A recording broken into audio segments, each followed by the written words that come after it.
Ah bah oui, très bien. Ouais.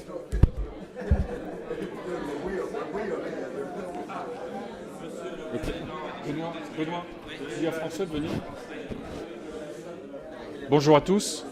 Good morning. Morning Atle.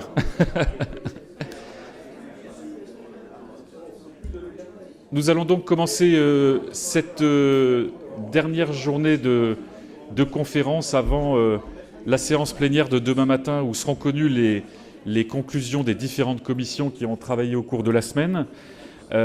Juste pour mémoire, vous avez de nouveau affiché sur l'écran les différents canaux pour la traduction des différentes interventions qui auront lieu ce matin.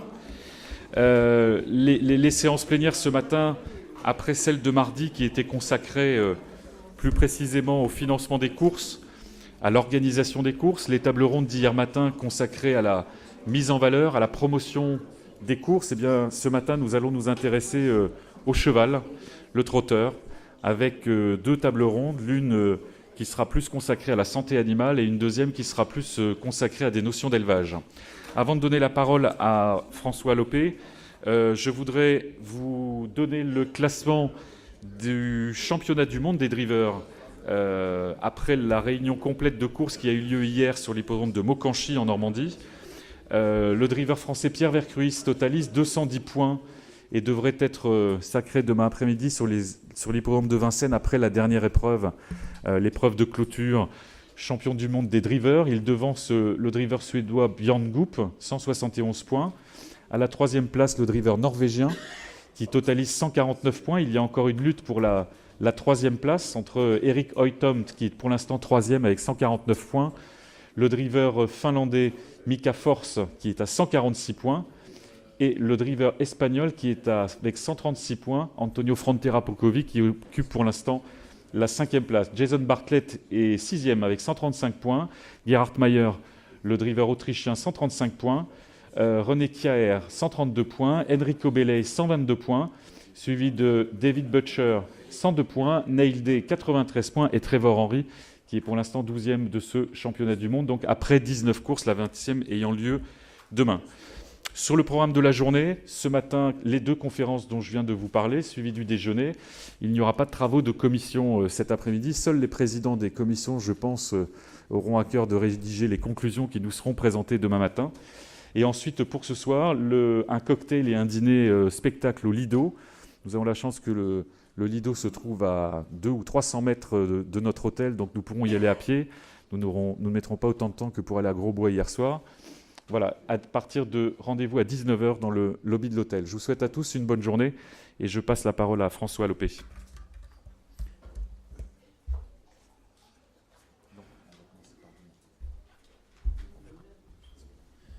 Oui, bonjour. Donc, troisième et dernière matinée de travail avec des interventions qui vont être cette fois centrées autour des contrôles antidopage, du bien-être et de la santé animale du cheval, et des problématiques également d'élevage. Donc la première table ronde permettra de faire le point un peu des recherches en France dans le domaine du dopage et également dans d'autres pays. Tandis que la seconde table ronde sera plutôt concentrée autour de la problématique de l'élevage et des grands défis que le trotteur doit relever à l'aube du XXIe siècle, enfin, lors de ce début du XXIe siècle. Dans la première partie qui est consacrée à la santé animale et au contrôle antidoping, nous aurons 5 intervenants. La première n'est pas encore arrivée, c'est le docteur Anne Courroucé-Malblanc qui va nous parler d'un réseau qui travaille sur l'ensemble de la France en ce qui concerne la prévention sanitaire. Nous l'attendons et dès qu'elle arrivera, nous lui donnerons la parole. Vous aurez également l'intervention qui va commencer par Jean-Marie Denoy, qui est le directeur du CIRAL CIRAL, qui est le centre d'imagerie et de recherche des affections locomotrices équines, et qui va nous dire nous faire part de son travail et des réflexions en ce qui concerne les problématiques du déferrage et de l'influence que le déferrage peut avoir sur la santé des chevaux. Le docteur Goran Åkerström évoquera la problématique effectivement de la lutte contre le dopage et de tout ce qui est fait pour la protection animale du trotteur en Suède. Le docteur Arnaud Duloir, qui est le docteur de l'Eutro en France, nous parlera de ce qui se passe également en France et surtout d'une nouveauté, puisque depuis l'automne 2012 sont mis en place des contrôles antidoping à l'élevage. Et enfin, nous aurons le témoignage d'Yves Bonner, qui est le directeur du laboratoire de la Fédération nationale des courses françaises et qui nous dira où ils en sont sur la recherche, sur les nouvelles molécules et sur également le contrôle longitudinal et tous les avantages que peut avoir le contrôle longitudinal qui est effectué sur une 50aine de chevaux de haut niveau en France afin de mieux connaître effectivement leur tracé. Donc je donne la parole. Est-ce que vous êtes prête, Madame Grousset ? Vous allez tout de suite dans le fond de l'action. Hein. Voilà, donc vous êtes invité, vous étiez prévu comme passant la première. Donc le baptême du feu, c'est pour vous. Vous aviez des dapos. Je crois que tout est prêt. Donc le docteur Anne Courroucé-Malblanc travaille sur un réseau effectivement qui s'appelle le RESP. Et ce réseau est un réseau de surveillance sur toutes effectivement les maladies équines et sur tous les foyers qui peuvent infectieux qui peuvent être découverts et qui permettent justement de faire de l'anticipation. Ce réseau a démarré en Basse-Normandie et aujourd'hui est étendue à l'ensemble de la France. Et donc, elle va nous raconter un petit peu l'origine de ce réseau et aujourd'hui, quels sont les atouts de ce réseau qui est très utilisé et qui est une vraie force pour éviter en particulier les épidémies. À vous, Anne. Merci. Je parle en français ? En français, d'accord. Bonjour à tous. Donc moi j'ai préparé mes diapositives en anglais, ça permettra peut-être à ceux qui parlent anglais de mieux suivre. Donc effectivement, je suis la présidente du conseil scientifique de ce réseau qui est unique en France, unique en Europe aujourd'hui encore un petit peu parce qu'on commence à avoir des bébés RESP qui naissent un petit peu partout en Europe et tant mieux. Comment est-ce que je fais pour passer les diapositives ? Avec un bouton vert, ça va aller vers l'avant. Voilà, d'accord. Donc ce réseau est né on a fait une constatation qu'on avait besoin d'informations sur une grande partie de pathologies infectieuses chez les chevaux et également sur d'autres maladies non infectieuses et qu'on avait besoin d'un état des lieux effectivement de ce qui se passait en France et également en Europe. Le RESP, donc le réseau d'épidémiosurveillance de pathologies équines, est né il y a plus de 10 ans maintenant et est né sous l'égide de l'association vétérinaire équine française. Donc le président de cette association est le président du RESP et c'est une association donc qui n'a pas de profit, qui regroupe des vétérinaires, mais qui regroupe aussi beaucoup d'institutions du cheval et des institutions compétentes. J'ai détaillé plus loin donc justement la composition de ce conseil d'administration du RESP et vous verrez que l'industrie du cheval et du trot y sont représentés. On a donc 2 membres permanents dans le RESP, enfin un directeur et 2 membres permanents, un conseil d'administration et donc un conseil scientifique et technique. On a un support financier très important de la région Basse-Normandie, du Conseil régional du Calvados, mais également donc, des haras nationaux et de l'association vétérinaire équine française. Donc vous voyez que la SECF, qui est donc l'association des trotteurs, fait partie intégrante, et d'autres associations donc, pour le cheval de sport et pour le cheval de course font partie intégrante de ce conseil d'administration. C'est très important. On a donc une surveillance des maladies avec une surveillance épidémiologique. Ensuite, on a développé un système de vétérinaires sentinelles qui sont sur le terrain, qui permettent de faire remonter l'information au réseau d'épidémiosurveillance. On a un système d'alerte qui permet de dire « attention, il y a quelque chose qui se passe à tel endroit », et un système de gestion de crise. Vous allez voir, on va prendre quelques exemples après, pour effectivement, dans des cas plus précis. Dans notre réseau, on a 4 sous-réseaux, un qui s'occupe des maladies respiratoires, un qui s'occupe des maladies neurologiques, un qui s'occupe des avortements, et la myopathie atypique qui est inclus dans un grand réseau européen. Et au sein de tout ça, donc, on a une unité de crise, on va dire, qui peut s'activer quand il y a un souci dans un de ces réseaux. On a donc les vétérinaires sentinelles qui vont faire une déclaration au RESP, qui vont dire, voilà, il y a un cheval qui a de la température, qui a tel et tel symptôme, qui vont faire des prélèvements, qui vont les envoyer au laboratoire. On va avoir des résultats et qui vont ensuite être diffusés donc, aux vétérinaires, donc aux propriétaires, et ensuite éventuellement alerter une cellule de crise. Ce qui est très important, c'est que tout est anonyme, c'est-à-dire que jamais vous n'avez le nom du cheval, jamais vous n'avez le nom du propriétaire, mais vous avez toujours la localisation, on va dire, géographique globale. Donc ça, c'est un exemple de fiche d'alerte. Vous avez donc toujours une fiche d'alerte en français et en anglais, et on a maintenant beaucoup de choses qui viennent effectivement également de l'Europe. Donc quand on a des contacts effectivement internationaux, et quand on a une crise, on va avoir un contact avec des vétérinaires, mais aussi donc avec d'autres institutions qui vont permettre de mettre en place une prophylaxie sanitaire et médicale. On a aujourd'hui, depuis 1 an, un système qui s'appelle Vigiresp, qui fonctionne quasiment uniquement donc, sur les professionnels, avec un smartphone.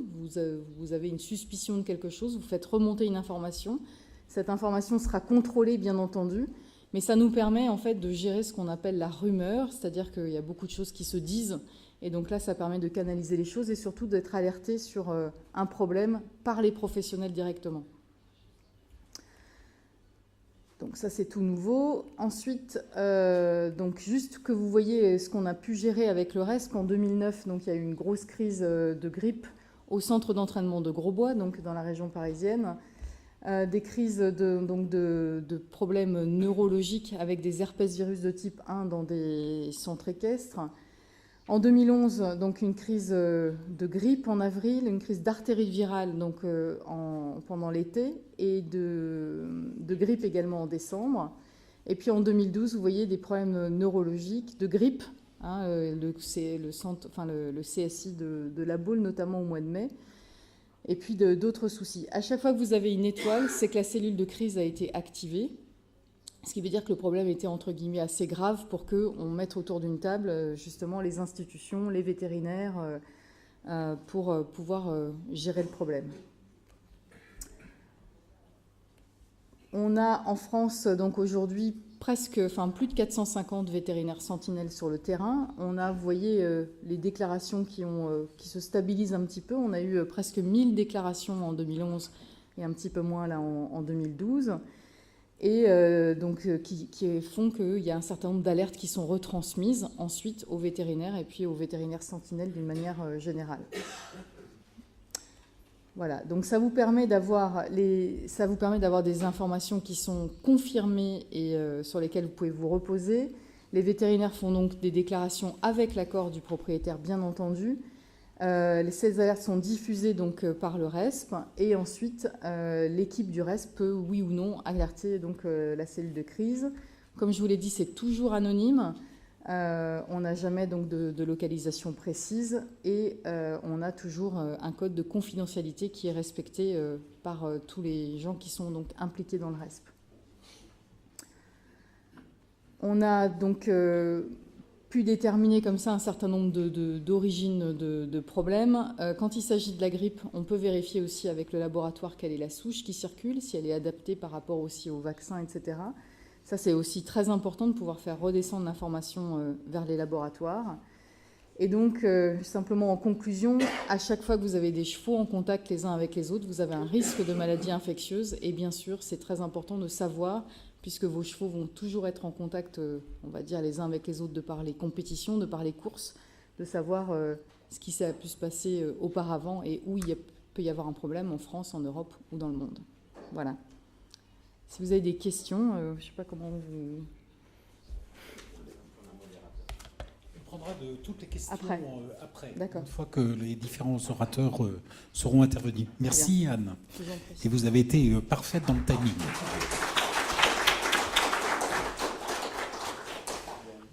Donc nous allons passer la parole maintenant au docteur Jean-Marie Denoy, qui, je vous l'ai dit, est l'animateur, l'âme du CIRAL, ce centre d'imagerie qui permet effectivement de faire des choses tout à fait innovantes en ce qui concerne la recherche locomotrice des chevaux et des trotteurs en particulier.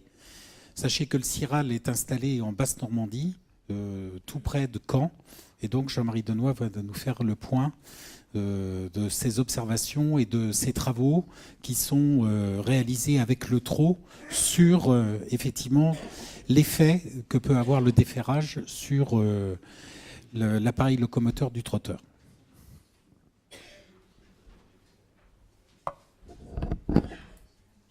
Oui, bonjour. En fait, je vais vous parler du déferrage, évidemment, mais je vais vous parler aussi de la pathologie professionnelle du trotteur et de l'incidence des pistes sur cette pathologie.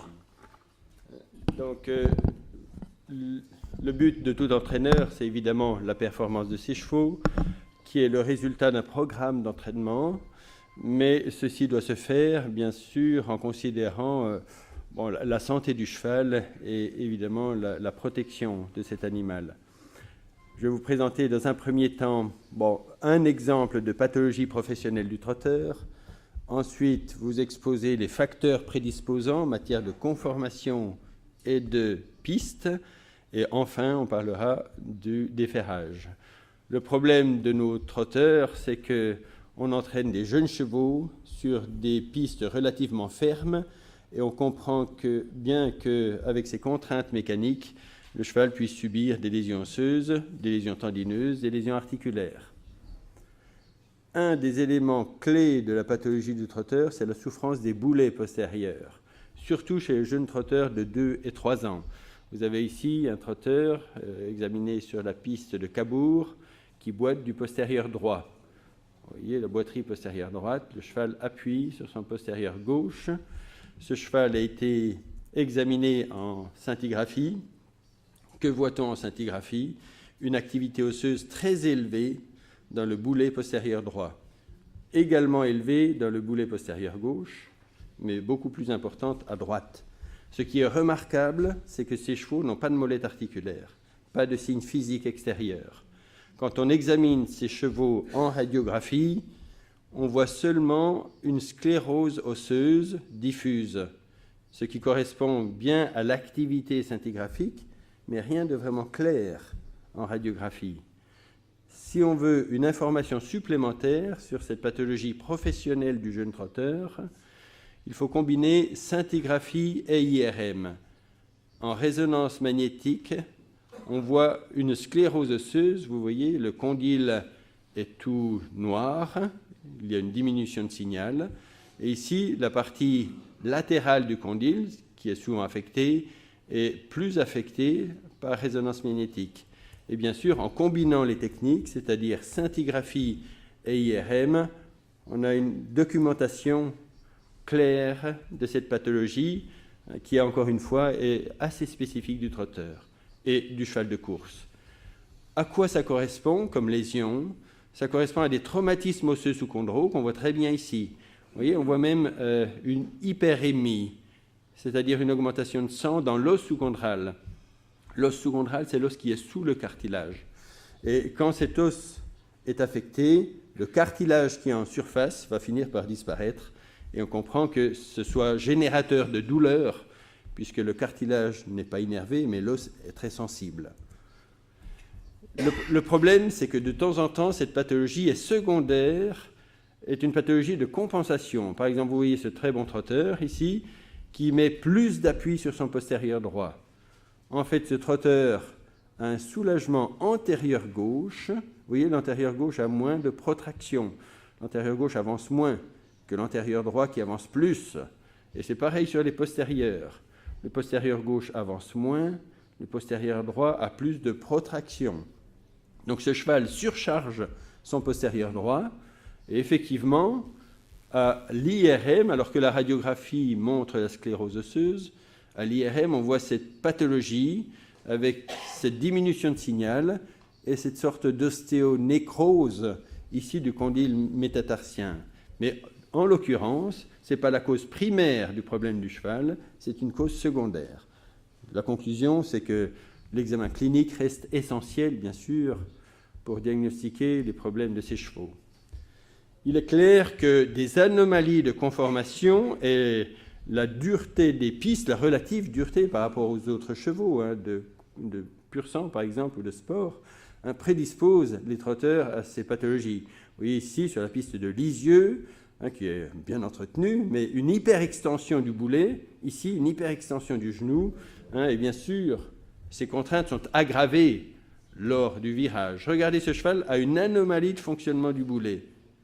Le boulet, ici, va se dévie, surtout l'antérieur gauche, ici, se dévie à l'intérieur, ici, lors de l'appui. Il y a une déviation du boulet à l'intérieur.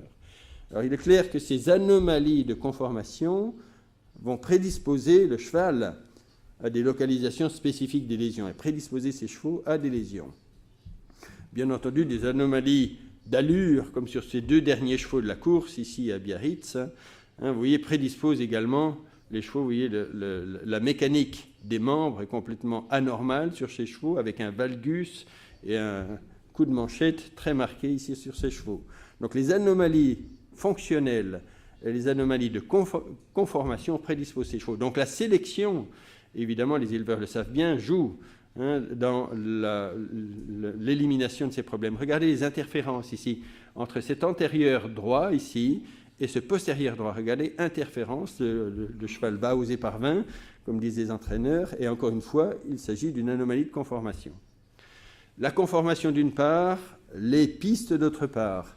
Et des travaux importants en France sont faits sur les pistes, notamment par l'équipe de biomécanique de Maison Alfort, de biomécanique et pathologie locomotrice.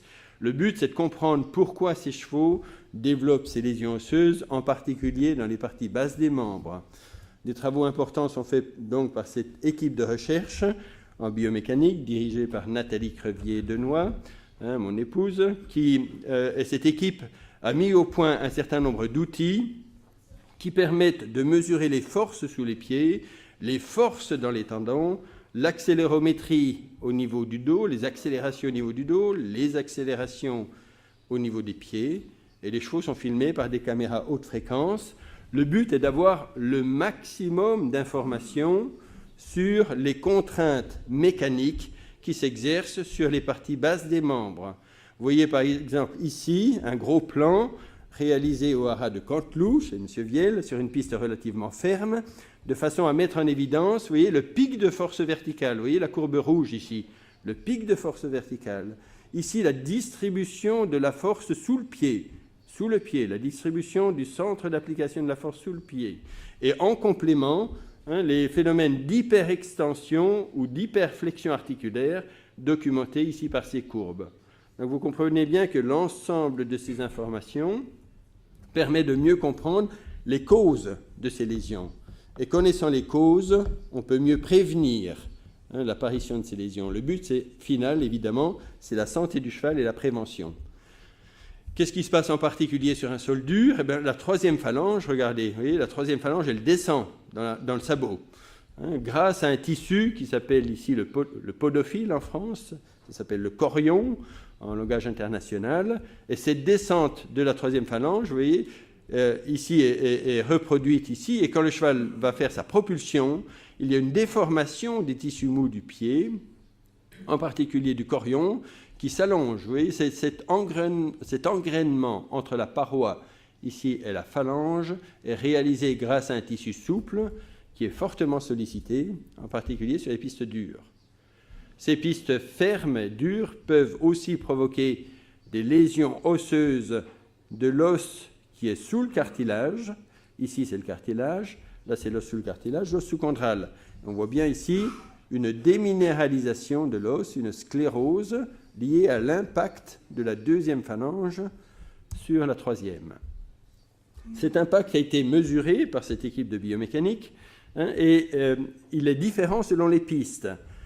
Une piste fibrée huilée a été comparée à une piste en sable et une piste en mâche-fer. On voit que les vibrations à l'impact sont atténuées sur le fibré par rapport à une piste en sable, alors que le mâche-fer a une situation intermédiaire. Ça, c'est globalement présenté. Un des éléments clés des pistes, ce n'est pas seulement la nature de la piste, mais c'est la préparation de la piste. Il vaut mieux une piste de moins bonne qualité, mais bien entretenue, qu'une piste de bonne qualité non entretenue. L'entretien de la piste est essentiel. Les pistes d'entraînement sont également importantes à considérer si on veut préserver la santé du cheval. Ici, la mesure de force a été réalisée sur la plage de Cabourg. Et vous savez que le gros intérêt de la plage, c'est qu'on a différents types de sols. Un sol ferme côté mer, un sol intermédiaire au milieu et un sol beaucoup plus souple côté terre. Eh bien, regardez, sur la même plage, à 10 mètres d'intervalle, le cheval avait exactement la même vitesse. Ici, il y a 800 kg de pression sur son pied lorsqu'il est sur la partie ferme de la plage. On le met sur la partie souple, on observe une chute de la force verticale à 600 kg de charge. Donc 200 kg de différence, 200 kg de pression différente, alors qu'on est à 10 mètres d'intervalle sur la plage. Ce qui est visible ici sur la plage peut également se produire sur votre piste, si une partie de la piste est mieux entretenue, si l'intérieur de la piste est mieux entretenu que l'extérieur, ou réciproquement. Une autre étude vise à établir l'incidence de la consistance de la piste sur l'appareil locomoteur du cheval. Et c'est une étude qui se fait chez M. Monclin, entraîneur, et où on suit pendant 4 mois des chevaux qui sont entraînés sur une piste ferme par rapport à des chevaux qui sont entraînés sur une piste souple. Mais on s'aperçoit en faisant cette étude, qui est en cours actuellement, que cette jument qui était entraînée sur piste ferme, ici, a développé une tendinite de ce postérieur. Et si on regarde cette jument, on comprend bien que la piste ferme prédispose aux tendinites, elle a développé une tendinite de ce membre-là, mais cette jument a une locomotion satisfaisante sur les postérieurs. Cette autre jument, qui pourtant est entraînée sur piste souple, a développé, vous voyez ici, une activité très marquée sur la phalange, en fait une fracture supérieure ici de la première phalange. Pourquoi ? Parce que cette jument a des défauts d'aplomb, vous voyez, en locomotion sur tapis roulant, on voit très bien, parce que ses chevaux ont été bien suivis. Vous voyez, elle a le boulet qui se dévie à l'intérieur lors de l'appui. Il y a une forte déviation. Nous avions vu ça sur les antérieurs il y a un instant, sur la piste de Lisieux d'un autre cheval. Mais vous voyez ici la déviation. Donc, vous voyez, il y a une interférence. Il y a 2 facteurs complémentaires là, qui se combinent dans l'apparition des lésions. C'est la conformation du cheval et sa mécanique d'une part, et évidemment la façon dont il est entraîné d'autre part. Pour aller plus loin dans la connaissance de l'incidence de la piste sur la locomotion du cheval, la SECF nous a demandé de réfléchir à une étude sur le déferrage.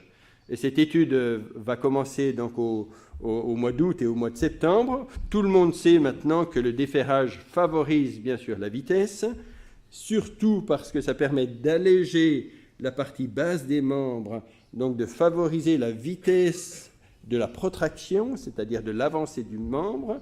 Cependant, le déferrage a une incidence sur la santé du cheval, c'est-à-dire que pratiqué trop souvent, il conduit à une usure excessive de la sole qui peut aller jusqu'à attaquer le chorion, c'est-à-dire le tissu velouté en France, le chorion en langage international. Et bien sûr, les chevaux se mettent à saigner, ce qui a un impact défavorable vis-à-vis du public. Certains chevaux, souvent déferrés, compensent ceci par une corne plus dure, et on voit ici une corne qui est complètement écaillée à la suite de plusieurs déferrages.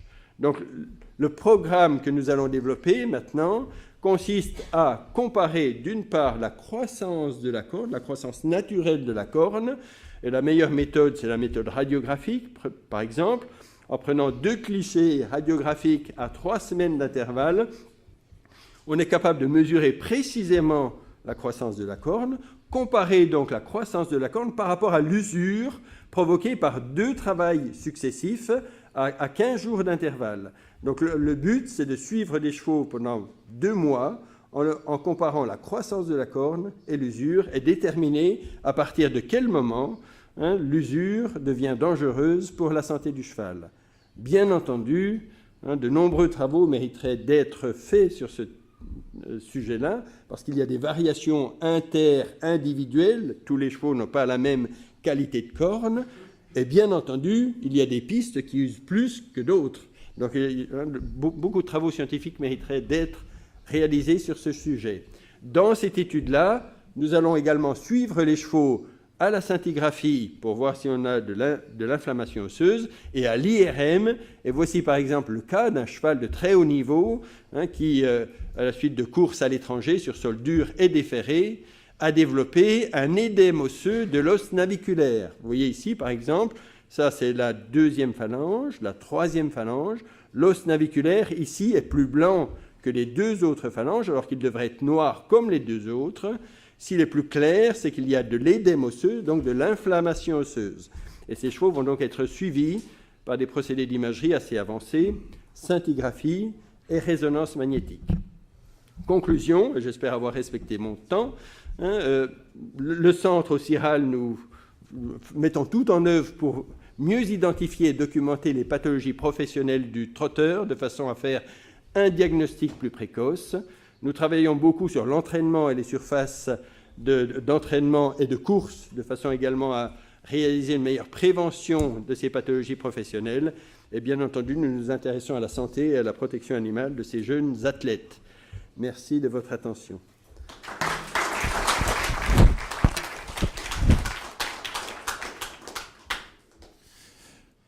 Merci beaucoup, docteur. Je pense que nous aurons, l'assistance aura certainement beaucoup de questions à vous poser ou des précisions à vous demander tout à l'heure. En tout cas, votre présentation est remarquable et avec les images que vous nous avez montrées, à part ceux qui sont comme Saint-Thomas, là, on voit de manière très claire les incidences que ça que les pistes peuvent avoir. Nous allons passer à Goran, un autre vétérinaire, Goran Åkerström, qui effectivement est le responsable, le chef vétérinaire de la Trotting Association suédoise. Et vous allez voir que également en Suède, on a un vrai souci et une vraie volonté du bien-être du cheval, et que tout est mis en œuvre tant dans le contrôle antidoping, tant que, effectivement, dans les mesures qui sont prises au niveau de l'organisation des courses pour éviter toute maltraitance, pour éviter effectivement tout travers que pourraient avoir les professionnels. Donc, à vous, Goran, pour nous expliquer ce qui se passe en Suède. Merci. Thank you. It's an honor to be doing this speech. This is my absolute favorite horse. I always start with this one. It's a cold-blooded Swedish trotter. This is probably the hardest breed in the world. And I used to be a farrier too. And I hated those horses when I was a farrier because they are really tough. But they are healthy and they are good. But yet, that's a very good part of the Swedish horse racing, but we have higher demands probably than anywhere else in the world, and that really it's a long tradition within the Scandinavian countries, and in Sweden it's an absolute demand for us to be on top when it comes to animal welfare. Otherwise, we be put out of business.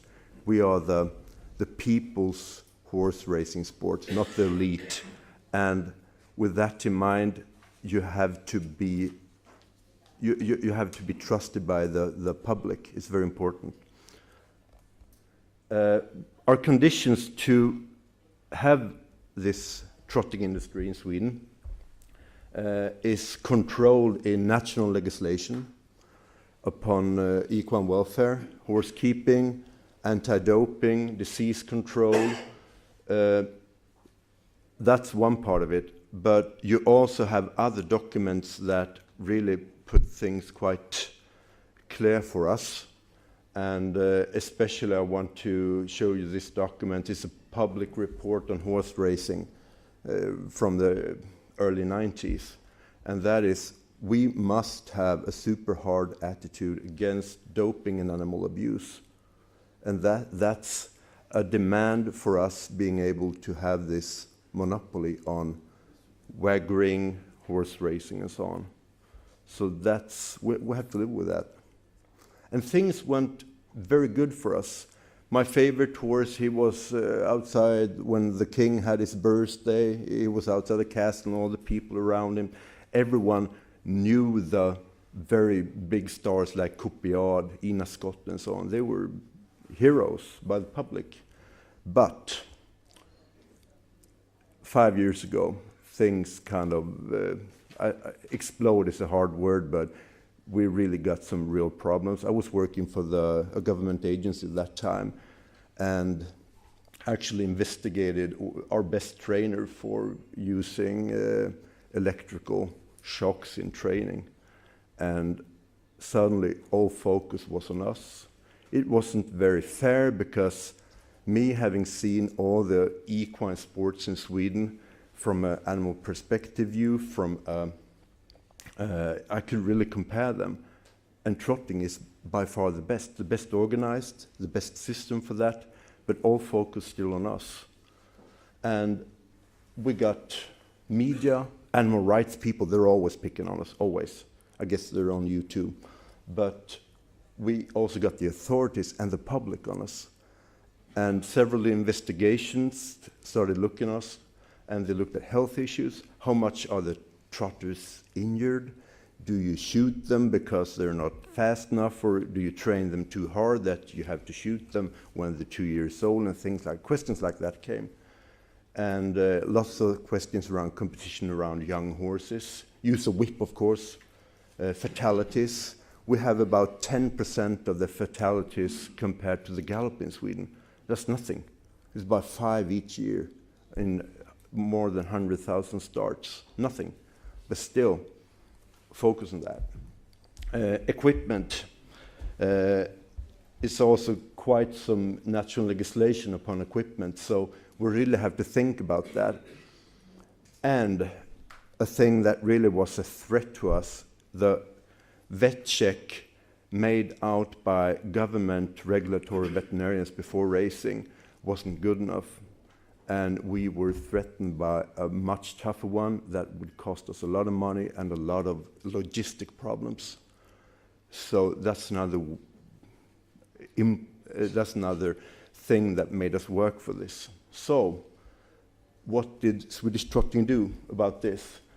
They started, I wasn't on the company by then, but they started PR consultants, and they quickly found that some key issues are important, and animal welfare, of course, that was so obvious.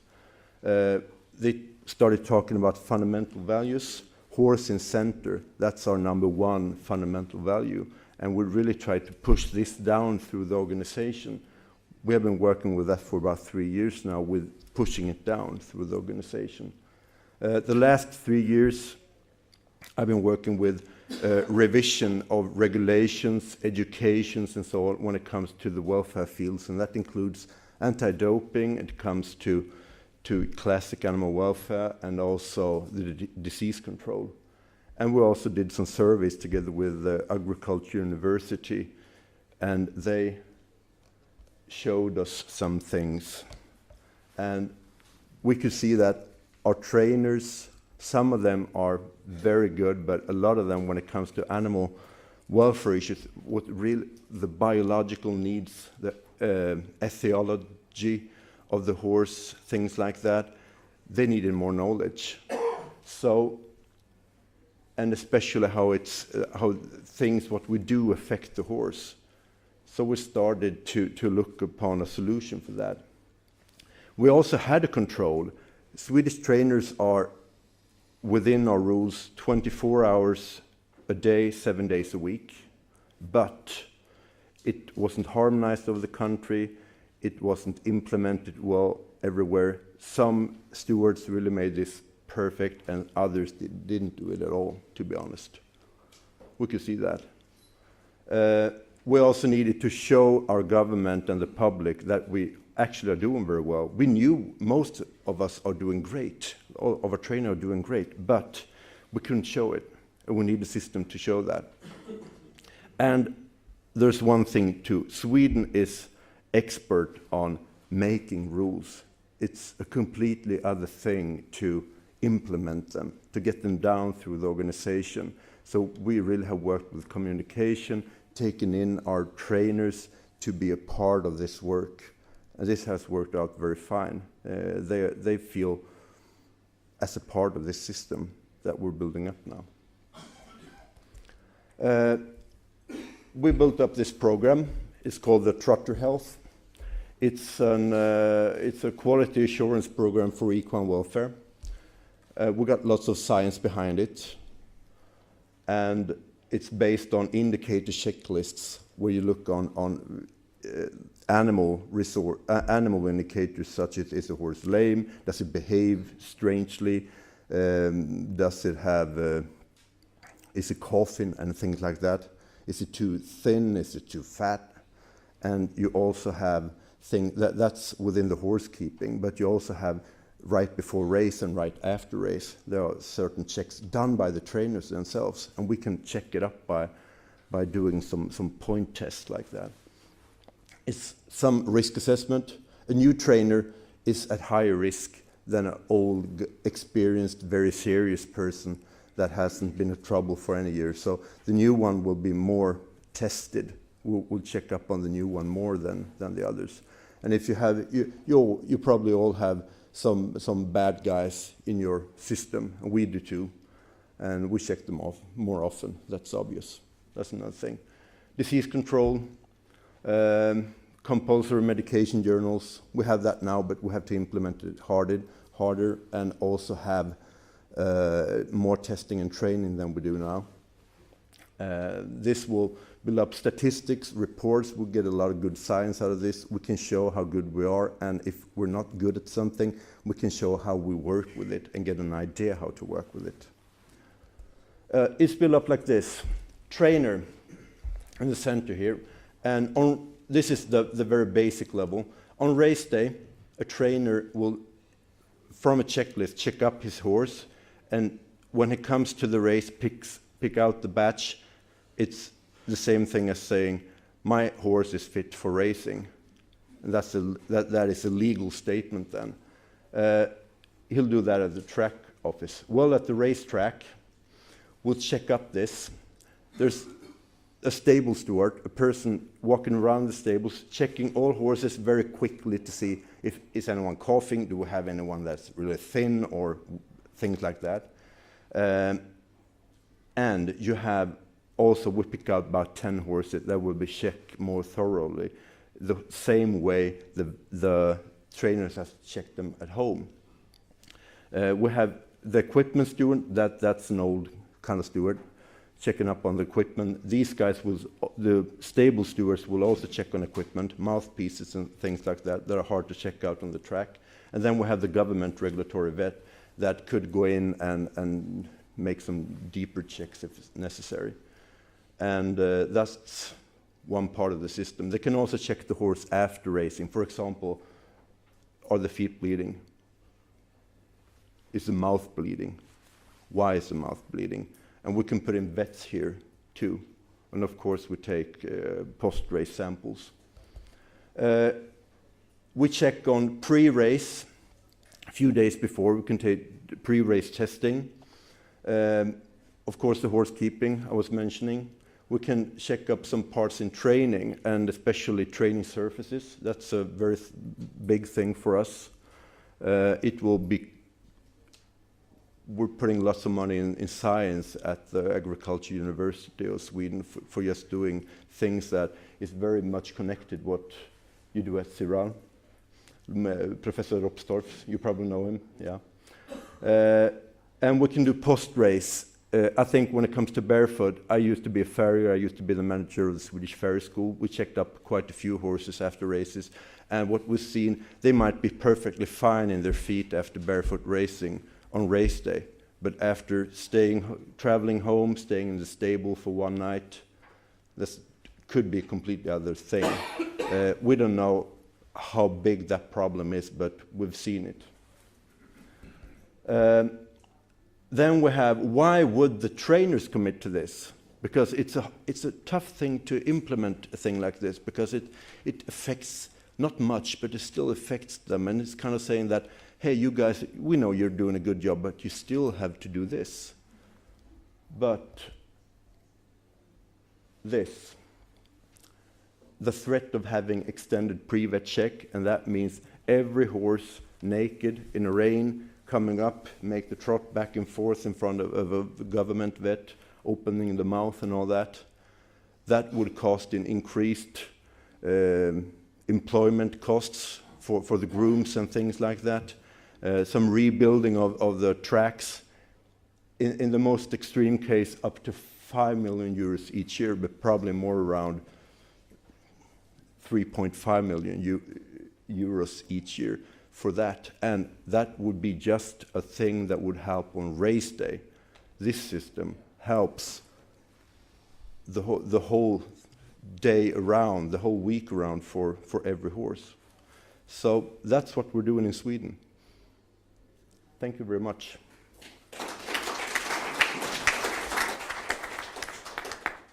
Very short. We have some real good science behind it, and if you're interested, we can really show you that, and if someone is interested in doing something like it. Yep. Thank you.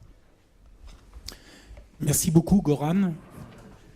Je pense que pour vous, tout à l'heure aussi, il y aura des questions supplémentaires. Effectivement, la sévérité dont vous faites preuve, effectivement, fait parler souvent beaucoup en France, dans la mesure où on trouve que vous êtes trop sévère.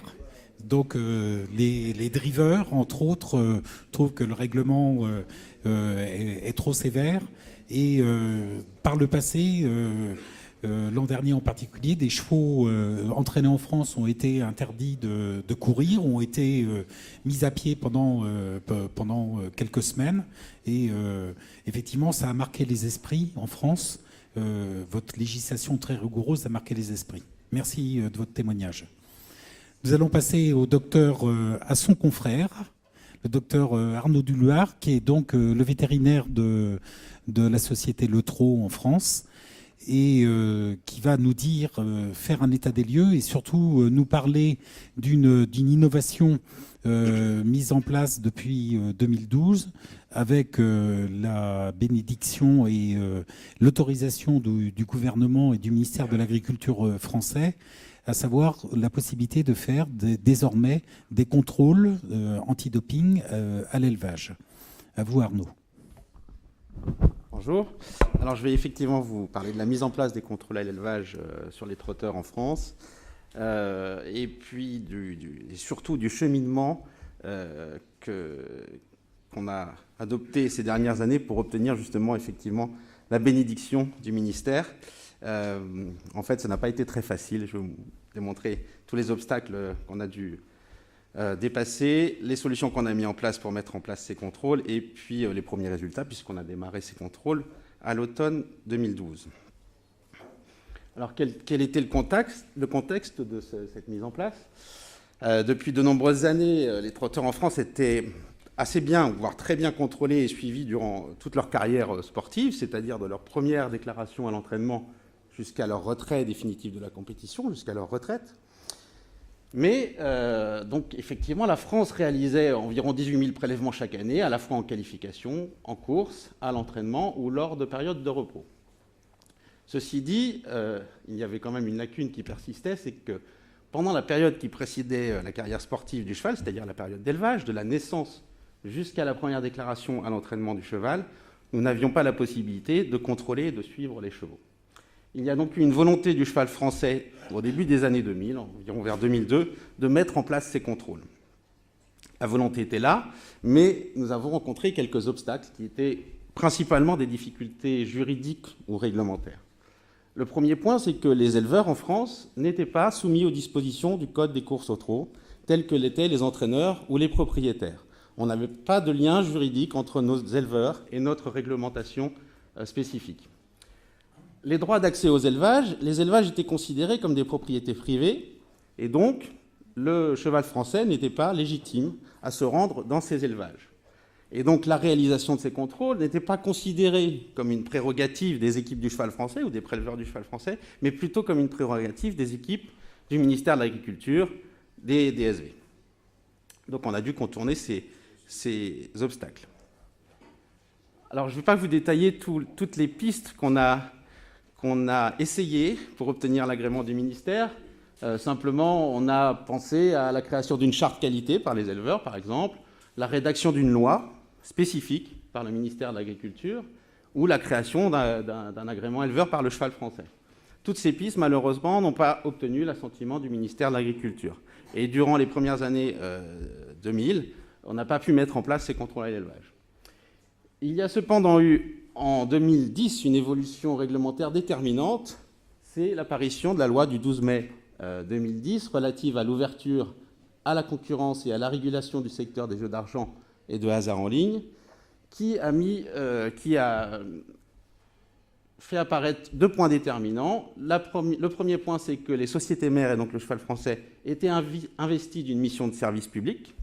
Et le deuxième point, il était stipulé clairement dans cette loi que les sociétés mères, donc le cheval français, veillaient à la régularité des courses par le contrôle des médications, tant à l'élevage qu'à l'entraînement. Dans ce contexte, à partir de 2010, il est donc devenu possible de prévoir dans notre code des courses, dans notre réglementation, des contrôles et des prélèvements biologiques durant la période d'élevage. Il restait, ceci dit, à établir encore un lien juridique fort et réel entre l'éleveur et notre réglementation. Alors, on a cherché un petit peu des solutions qu'on pouvait adopter pour établir ce lien juridique. Et on a profité d'une particularité du cheval français et de l'élevage français, c'est que chaque éleveur en France, lorsqu'il fait naître un poulain, doit effectuer une demande de nom pour que son produit soit nommé auprès des services du cheval français. Donc vous avez ici une copie écran du site internet du cheval français qui permet d'effectuer cette demande de nom. Et à partir de 2012, on a imposé aux éleveurs, lorsqu'ils effectuaient leur demande de nom, d'effectuer un choix sur la destination du poulain. Soit le poulain était destiné à la compétition, et dans ce cas-là, l'éleveur reconnaissait que des contrôles à l'élevage pouvaient être réalisés dans son établissement sur ce cheval, et que donc il s'engageait à mettre à disposition le poulain pour d'éventuels prélèvements, avec effectivement une transmission d'informations en cas de changement de propriétaire. La deuxième option, c'était de dire, voilà, mon cheval n'est pas destiné à la compétition, et dans ce cas-là, on n'a pas de contrôle qui peuvent être réalisés à l'élevage sur ce cheval. Vous voyez que, en fait, pour réaliser la demande de nom, c'est une étape obligatoire. On ne prend pas de demande de nom en considération si l'éleveur n'a pas fait un choix préalable sur la destination de son cheval. Alors, lorsque l'éleveur choisit l'option cheval non destiné à la compétition, ce cheval ne sera donc jamais soumis à des prélèvements biologiques durant la période d'élevage, mais ce cheval ne pourra jamais être déclaré à l'entraînement en France, ni participer à des courses en France. Donc c'est quand même une décision assez importante, et il faut y réfléchir à deux fois. On a voulu également protéger un futur acheteur de ce type de chevaux en inscrivant très clairement cette mention sur à la fois le document d'identification du cheval. Vous voyez ici, dans la partie haute de la diapositive, la copie d'un document d'identification. C'est la première page où il est stipulé le cheval ne peut pas participer à des épreuves régies par le code des courses au trot en France. Donc sur la première page de ce document, on a clairement en rouge que le cheval ne peut pas participer à des courses. Et puis aussi sur la carte d'immatriculation, le document de propriété, on a la même mention. Donc on n'a pas de risque qu'un éventuel acheteur qui pense acheter un poulain pour les courses puisse acheter un poulain en fait retiré de la compétition. C'était une notion très importante. En ce qui concerne donc les procédures de contrôle et les sanctions, les contrôles ont débuté en novembre 2012. On a effectué des contrôles dans 11 élevages différents et on a prélevé 41 poulains. L'objectif, c'était d'obtenir de l'urine et du sang pour avoir les deux milieux de référence pour effectuer des analyses de qualité, pour satisfaire le LCH et Yves Bonner. On s'est posé beaucoup de questions avant de mettre en place ces contrôles, à savoir, est-ce qu'on va réussir à obtenir de l'urine sur des poulains âgés de 6 à 10 mois? Ça va sans doute pas être très évident. À notre surprise, on a été agréablement surpris par les résultats, puisqu'on a prélevé de l'urine sur 18 poulains, ce qui fait à peu près un pourcentage de réussite en urine de 44%. Pour le moment, on n'a pas beaucoup de poulains prélevés, une quarantaine, mais c'est presque 50%. C'est tout à fait satisfaisant, sachant qu'effectivement, c'est toujours intéressant d'avoir l'urine et du sang, même si la technologie et les capacités analytiques ont, ces dernières années, considérablement évolué dans le sang. Donc c'est toujours intéressant d'avoir tout de même de l'urine. On avait un autre problème, c'est que les structures d'élevage où sont stationnés ces poulains sont extrêmement hétérogènes. On peut avoir des élevages très professionnels, et au sein de ces élevages professionnels, des poulains qui sont lâchés en liberté puis jamais repris pendant des mois. Donc ça peut poser des problèmes de contention. Des élevages très professionnels également qui vont manipuler assez fréquemment les poulains. On peut avoir des structures tout à fait amateurs, où on va avoir 3 poulinières, des poulains qui vont être un peu les animaux de compagnie de la maison. Alors pour le coup, effectivement, on va avoir des bonnes surprises parce que c'est des poulains qui sont manipulés tous les jours, donc on va être facile à prélever. Et puis des structures amateurs, effectivement, où là, ça va être un petit peu plus compliqué. Sur les structures amateurs, on n'a pas forcément quelqu'un présent dans l'élevage tous les jours. Donc, on a été obligé de prévoir un appel téléphonique de nos vétérinaires préleveurs la veille du contrôle pour prévoir non seulement la présence d'une personne pour pouvoir nous présenter les poulains, mais aussi, parfois, il était nécessaire d'attraper les poulains la veille, parce que les chevaux vivent en troupeau. Et donc, c'était plus facile de faire ça la veille, de réunir les chevaux et de prélever les poulains le lendemain matin. On a attiré l'attention également de nos vétérinaires préleveurs sur les contaminations, puisque les poulains vivent généralement en troupeau. Ces poulains étant très proches de leur mère, on a attiré l'attention de nos vétérinaires pour qu'ils prennent en détail toutes les informations concernant les traitements ayant été réalisés dans le troupeau, puisqu'on peut avoir des contaminations par contact, des contaminations par la paille, on peut avoir le troupeau qui rentre dans des grandes stabules avec une consommation de paille en commun. Donc il faut être très vigilant là-dessus. Sur tous les traitements qui ont été réalisés dans ce même lot, il faut qu'on ait toute la traçabilité, et nos vétérinaires ont été sensibilisés sur ce point.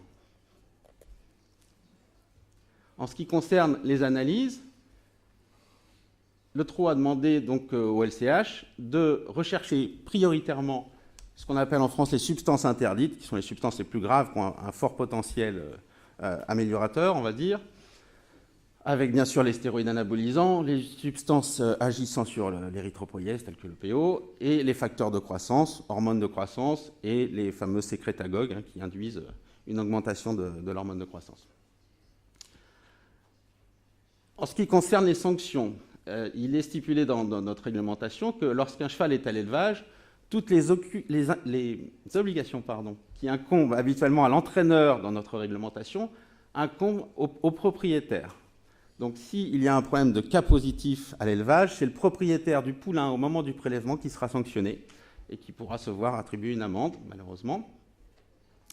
En ce qui concerne le cheval, l'exclusion va être au minimum de 1 an. C'est un minimum. Et si jamais, malheureusement, un détenteur de poulain refuse que soit réalisé un prélèvement, notre réglementation prévoit une exclusion ne pouvant pas excéder 10 ans. Alors ça peut paraître un petit peu curieux comme disposition, mais c'est une disposition qui permet d'interdire éventuellement un cheval de courir, puisque l'âge limite pour courir en France, c'est 10 ans. Vous avez ici, en bas à droite, un exemple de procès-verbal de prélèvement qu'on utilise en France. Et vous voyez en bas à gauche qu'on a prévu une disposition et une case supplémentaire pour ces contrôles à l'élevage, qui est la même que celle utilisée pour les chevaux au repos, mais on a aussi une autre information qui est l'âge du cheval, ce qui permet au laboratoire, effectivement, de prévoir son analyse type contrôle à l'élevage pour aller chercher spécifiquement ces substances qui nous intéressent dans le cadre de ces contrôles.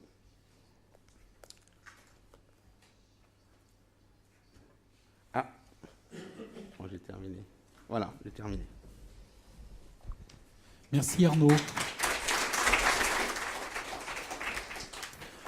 On a des orateurs qui sont parfaits ce matin et qui respectent tous leur temps de parole. Donc, nous allons passer maintenant la parole au dernier orateur de cette première table ronde, Yves Bonner, qui est le directeur du laboratoire de la Fédération nationale des sociétés de course et qui va vous parler du contrôle longitudinal, essentiellement du contrôle longitudinal, qui est fait sur quelques dizaines de chevaux, les meilleurs chevaux qui sont entraînés en France et qui sont suivis régulièrement chaque mois. Il va nous dire tout l'intérêt de pouvoir suivre ces chevaux, pourquoi ils sont suivis et tout l'intérêt qu'on peut en retirer scientifiquement parlant. À vous, docteur. Merci. Bien, merci, mesdames et messieurs, bonjour. Je vais essayer de vous présenter de façon la plus courte possible ce programme de travail qui est un programme qui s'étend sur plusieurs années, puisque ça fait déjà pratiquement 4-5 ans, même 5 ans plutôt, que l'on prépare ce travail et il est effectif depuis maintenant plus de 3 ans. Alors, je vais essayer... Oui, voilà, ça marche. Pourquoi introduire cette notion de suivi longitudinal et de passeport biologique? Je dirais que l'idée initiale est venue du cheval français qui, ayant vu qu'une manœuvre semblable était pratiquée chez les sportifs bipèdes, si l'on peut dire, est venu me voir et a dit voilà, il faut faire la même chose chez les chevaux. Bon. Alors évidemment, le système passeport biologique en lui-même est un concept. C'est un concept qui est intéressant, qui consiste tout simplement à prélever un athlète de façon régulière, de façon à suivre l'évolution d'un certain nombre de paramètres et de voir si une amélioration arrive au cours de la carrière sportive de l'athlète en question. Alors ça, c'est le concept général. Ce qui est pratiqué chez les humains, athlètes humains, est très différent de ce qu'on pourrait faire chez les chevaux, car c'est essentiellement des paramètres biologiques que j'appellerais classiques, c'est-à-dire essentiellement de l'hématologie d'ailleurs, qui est pratiquée et qui permet de voir, entre autres, il ne faut pas se voiler la face, c'est essentiellement l'usage d'érythropoïétine. Vous savez que le PO est un dopant majeur chez les bipèdes. Ça n'est pas forcément le cas d'ailleurs chez les chevaux où l'action de cette hormone n'est pas, on va dire, pour le moins discutable. Donc j'ai essayé d'adapter le concept de passeport biologique à une recherche qui serait plus sophistiquée et surtout beaucoup plus utile pour les chevaux. Donc on s'est d'abord demandé quel serait vraiment l'avantage de faire un passeport biologique et on a très rapidement compris que ce passeport biologique, ce suivi longitudinal, serait essentiellement destiné à mesurer l'effet des molécules qui ont une demi-vie très courte. Qu'est-ce que ça veut dire? Ça veut tout simplement dire que les molécules disparaissent très vite, mais l'effet de ces molécules persiste pendant beaucoup plus longtemps. Alors, c'était une idée qui était tout à fait intéressante et d'autant plus intéressante que maintenant la réglementation nous permet d'utiliser ce qu'on appelle des marqueurs biologiques qui sont équivalents, j'allais dire, à la trouvaille, si je veux dire, de la molécule en question. Alors, quel a été le concept qu'on a mis en place? Tout d'abord, on prélève un certain nombre de milieux, du sang, mais aussi de l'urine, bien entendu.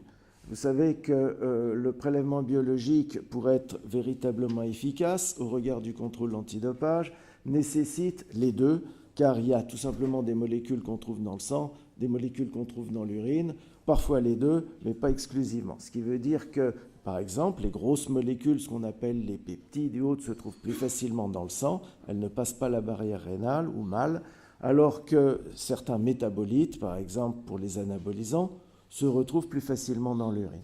Alors donc nous avons demandé à collecter sur ce suivi longitudinal à la fois les deux milieux, sang et urine, et ces prélèvements sont réalisés tous les mois pendant une période au moins d'1 an, c'est-à-dire que les 50 meilleurs trotteurs sont prélevés tous les mois. Maintenant, nous avons réduit un tout petit peu ce chiffre, mais enfin bon, ça reste quand même très significatif.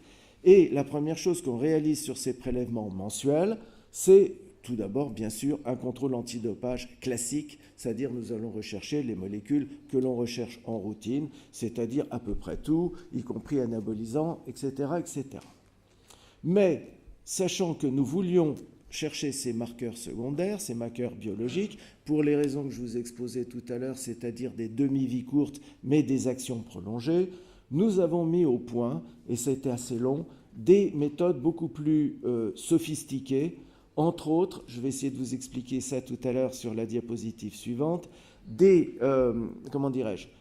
on a recherché la trace du passage des molécules dans l'organisme du cheval, et notamment nous allons utiliser des méthodes que je vais vous décrire très rapidement, je ne vais pas rentrer dans les détails, rassurez-vous, des méthodes de transcriptomique, protéomique, des biomarqueurs et également de la métabolomique.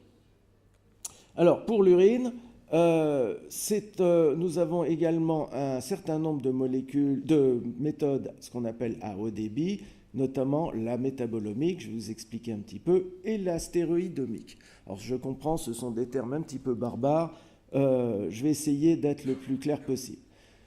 Également, nous notons sur ce passeport biologique des renseignements qui sont très utiles pour nous, c'est-à-dire si le cheval a subi des traitements, s'il y a eu des changements dans l'alimentation du cheval qui peuvent effectivement modifier le fonctionnement de l'organisme du cheval en question, si l'entraînement du cheval, l'effort physique a été modifié, est-il intense, est-il modéré, est-il faible, et tout renseignement sur les conditions de santé du cheval en question.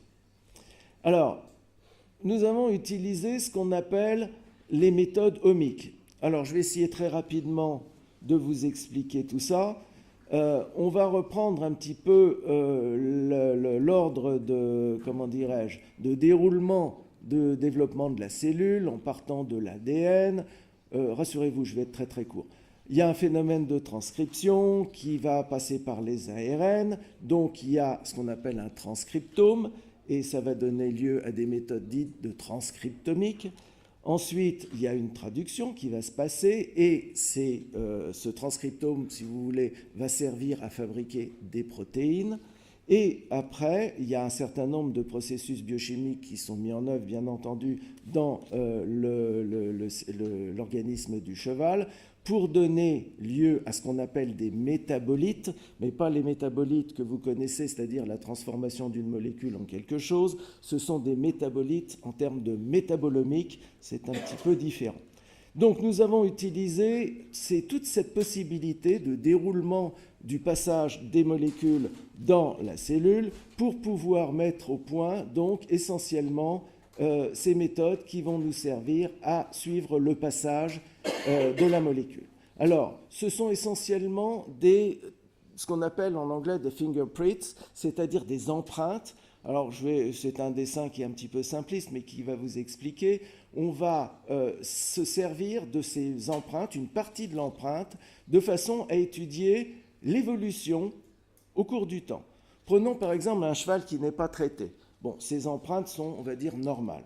Et au cours du traitement, on va voir ces empreintes évoluer et revenir à l'état initial. Là, je vous les ai fait un petit peu plus clairs pour montrer qu'elles ont été modifiées, mais l'idée est la suivante, c'est de suivre l'empreinte du cheval, que ce soit l'empreinte génétique, l'empreinte métabolomique ou ce que vous voulez, de façon à étudier ces modifications et son retour à la normale. Et ça, c'est tout à fait important. Ça prouve qu'effectivement, la méthode est suffisamment spécifique. Alors, on a développé un certain nombre de modèles là-dessus. Rassurez-vous, je ne vais pas vous donner les détails. Sachez que ça fait appel à la spectrométrie de masse haute résolution, mais surtout à des biostatistiques extrêmement sophistiquées, ce qui fait qu'on a dû recruter non seulement des bons analystes, je pense que nous étions déjà à l'origine des analystes convenables, mais on a dû aussi recruter des mathématiciens. Ça fait appel à des méthodes mathématiques très compliquées, des biostatistiques très compliquées, comme les analyses supervisées en composantes principales ou surtout supervisées. Je vous passe les détails, ça va vous couper l'appétit, ça n'est pas nécessaire. Donc nous avons développé un certain nombre de modèles mathématiques pour pouvoir justement vérifier les modifications des empreintes sur le cheval, aussi bien dans le sang que dans l'urine, après le passage d'un certain nombre de molécules. Un des premiers modèles qu'on a voulu développer, pour des raisons bien évidentes, c'est le passage des hormones de croissance. Je dis des car vous savez qu'il y en a de multiples qui sont spécifiques de l'espèce. Et également des sécrétagogues. Ces sécrétagogues, vous entendez souvent parler de ces molécules, ce sont tout simplement des substances qui stimulent la production d'hormones de croissance. Alors, notre premier modèle, ça a été donc un modèle hormones de croissance. Alors vous voyez sur ce graphe, je vais essayer d'être très simple, c'est tout bête, hein, la lecture est toute bête. Vous avez d'un côté une zone normale, la zone blanche, et une zone anormale, la zone rouge. Alors en fait, on a été obligé de faire un très grand nombre d'analyses pour établir le modèle, c'est-à-dire qu'on a traité des chevaux, on les analysait avant et après, on a traité ça avec le fameux modèle en question et on a défini des zones. Alors ce plan, en fait, est le résultat d'une étude statistique, d'un calcul très compliqué qui permet de définir tout simplement des zones normales ou des zones anormales. Donc vous voyez, les zones normales sont définies. Tous les petits points représentent nos modèles, nos chevaux, j'allais dire, d'expérimentation. Et vous voyez un petit point où il y a marqué avril, c'est tout simplement le cheval en question, donc du suivi longitudinal, qui est venu au mois d'avril se trouver dans cette région-là. Alors en fait, bien entendu, je vous ai présenté là qu'un seul mois, vous imaginez qu'il y a janvier, février, etc. etc. Et le point représentatif du mois en question, donc du prélèvement en question, doit toujours se situer dans la zone normale. Même chose pour la transcriptomique. Alors, transcriptomique, c'est, comme je disais tout à l'heure, l'expression des gènes. Hein, vous avez vu dans le petit schéma. Là, c'est un autre modèle. C'est le modèle sur l'érythropoïétine. Je dirais les érythropoïétines, car il y en a plusieurs. Ça, c'est le modèle Mircera, qui est l'érythropoïétine de 3e génération. Et vous voyez, sur ce modèle-là, les points, là je vous ai mis presque tous les mois, vous voyez octobre, mai, etc., et qui se trouvent dans la zone verte. Je ne sais pas si vous voyez bien la couleur, la zone verte étant la zone normale, la zone rouge, la zone anormale. Là, c'est un autre modèle, toujours pour les EPO, mais vous voyez des EPO plutôt de première génération. C'est un modèle mathématique un petit peu différent, mais là, vous voyez également le cheval évoluer dans une zone qui n'est pas une zone à risque. Là, c'est la même chose donc pour l'hormone de croissance. Vous voyez en transcriptomique les points qui évoluent dans la zone normale. Donc, c'est toujours intéressant car le cheval est son propre témoin. C'est une des particularités de ce traitement. Le cheval est son propre témoin, donc ça permet d'étudier l'évolution au cours du temps avec beaucoup plus de finesse. Alors là, c'est un traitement, vous allez dire tout ça c'est pareil, en fait non, en amont il y a des analyses différentes. Là, c'est ce qu'on appelle la stéroïdomique, c'est-à-dire qu'on étudie tous les métabolites liés aux anabolisants, si vous voulez, et on essaye de les traiter avec un modèle mathématique qui est assez semblable à celui de tout à l'heure. Et là encore, je ne vais pas vous détailler trop ce phénomène, mais vous voyez qu'une zone normale, une zone anormale. Mais là, bien entendu, il y a 3 sexes à respecter, car évidemment, en matière de stéroïdes, une femelle, un mâle ou un ongle ne se comportent pas de la même façon. Donc là encore, l'idée, c'est de suivre le cheval au cours des différents mois et de voir s'il se trouve dans une zone à risque ou pas une zone à risque. Alors, à côté de ça, sur le passeport longitudinal, le passeport biologique, outre ces méthodes un petit peu sophistiquées, nous utilisons également tout simplement des paramètres hématologiques, que ce soit l'hématocrite ou autre, sachant, et on a bien pu le vérifier, j'allais dire hélas, que ces paramètres biologiques classiques ne sont pas très intéressants, beaucoup moins intéressants que pour l'athlète bipède. Mais nous avons préféré le faire quand même, car ça peut malgré tout donner des renseignements intéressants. Alors à côté de ça, on recherche également des anticorps, car vous savez qu'administrer à un cheval des molécules étrangères, notamment des grosses molécules comme des peptides, donne lieu très souvent à l'apparition d'anticorps. Donc on recherche par exemple les anticorps anti-hormones de croissance, qui sont assez intéressants également. Vous voyez, c'est la ligne noire avec les mois encore, avril, mai, etc. Et effectivement, il n'y a pas d'anticorps qui sont apparus durant cette période-là. La ligne rouge représentant la ligne à ne pas franchir, bien entendu. À côté de ça, on suit également des marqueurs très connus, par exemple l'IGF-1. Vous savez que l'IGF-1 est un des marqueurs de l'hormone de croissance, mais avec une fenêtre d'apparition qui n'est pas très très longue, mais l'idée c'est d'arriver à avoir une convergence de différentes méthodes qui pourraient induire une suspicion. Alors, à côté de toutes ces molécules qu'il y a donc dans le passeport longitudinal, on applique également sur ces chevaux du suivi des méthodes qui sont assez sophistiquées pour la détection notamment des peptides, qui sont des molécules assez nouvelles, introduites sur le marché plus ou moins récemment. Une qui est extrêmement connue et probablement beaucoup d'entre vous la connaissent déjà, c'est la cobratoxine. Vous savez que c'est un petit peptide qui est extrait du venin de cobra et qui a une action extrêmement puissante puisqu'elle est de 50 à 70 fois plus puissante que la morphine qui en matière, j'allais dire, d'analgésie sert un petit peu de référence. Donc vous voyez, c'est une molécule qui est très très très très puissante et qui n'est pas facile à détecter. Donc d'ailleurs, le LCH est très fier d'avoir publié la seule méthode au monde publiée dans des journaux scientifiques pour détecter cette molécule. Ça a été un vrai challenge car c'est vraiment une molécule très compliquée à faire.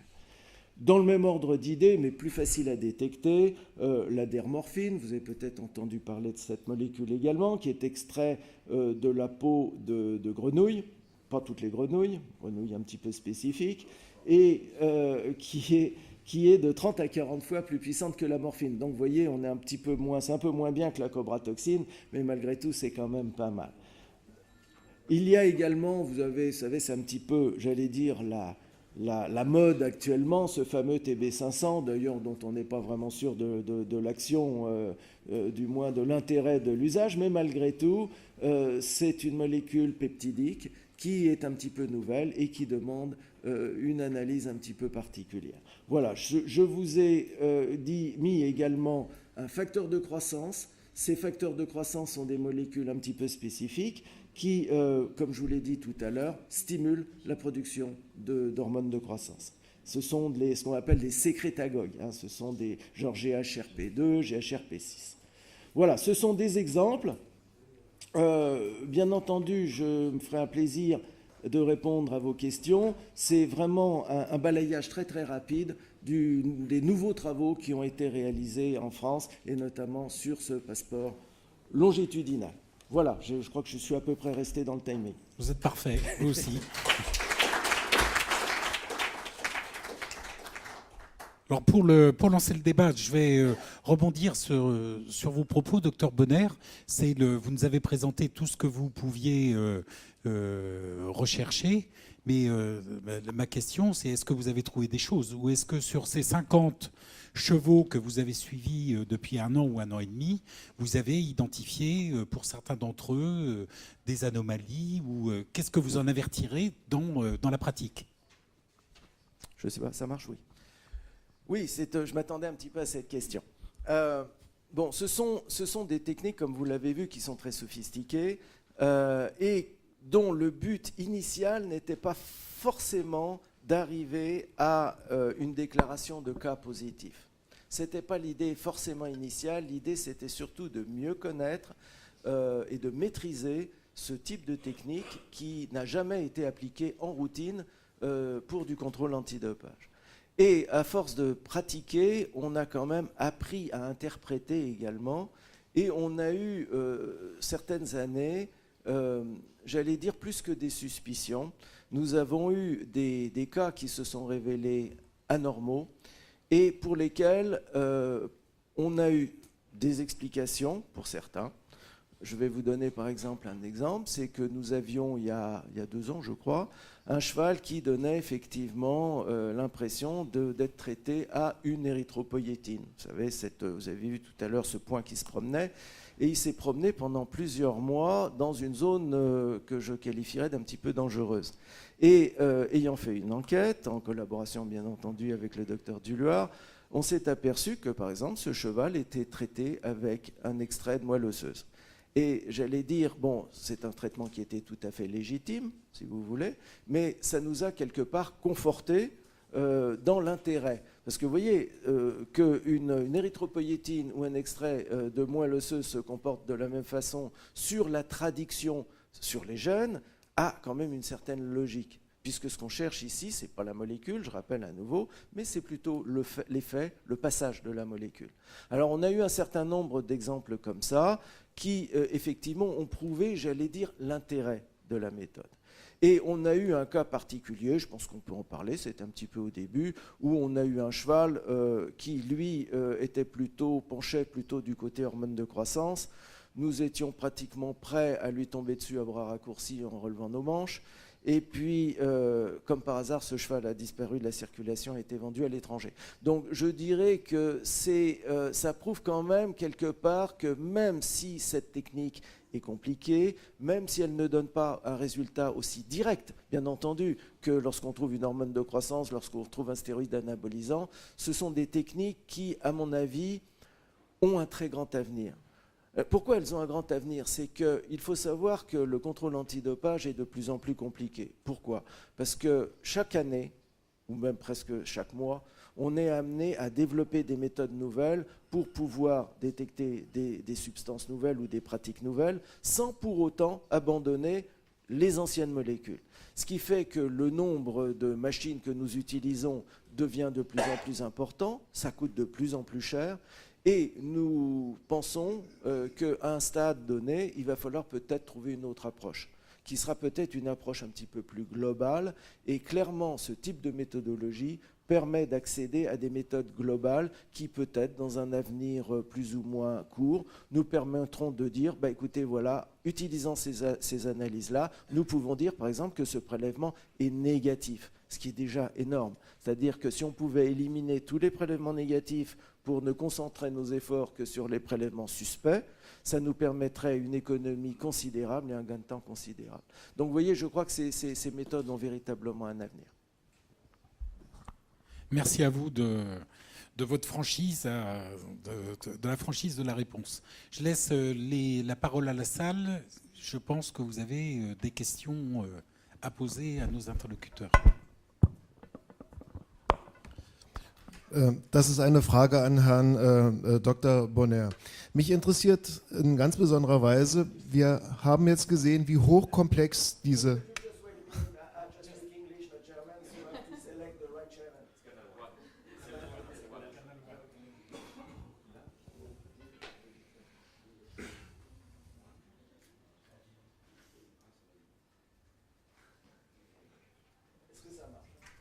Okay.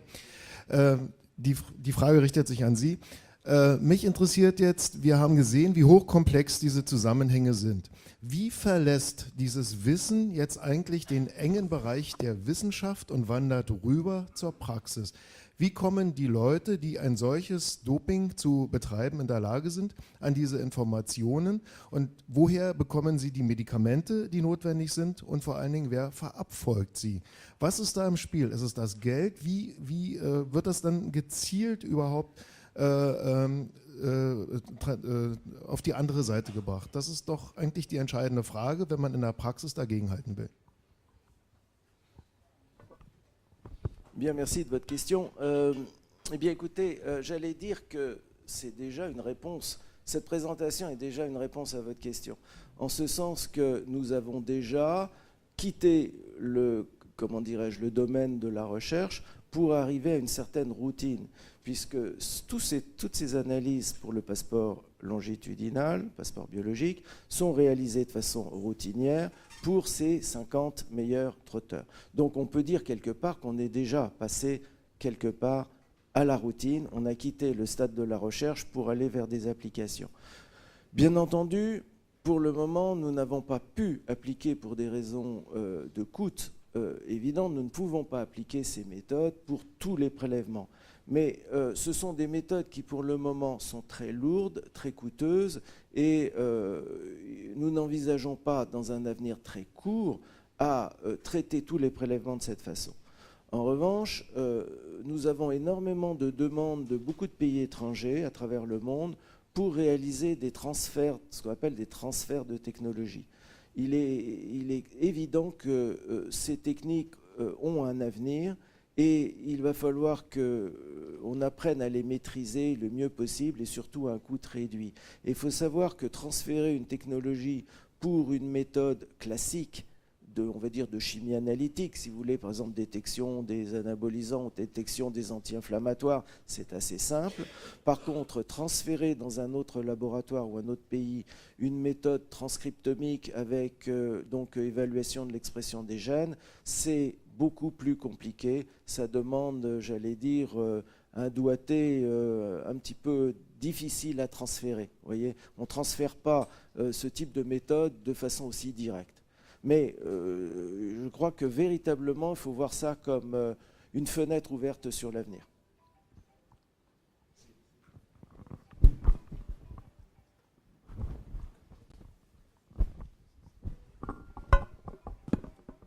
Thank you. Good morning, Gordon Garnett from England.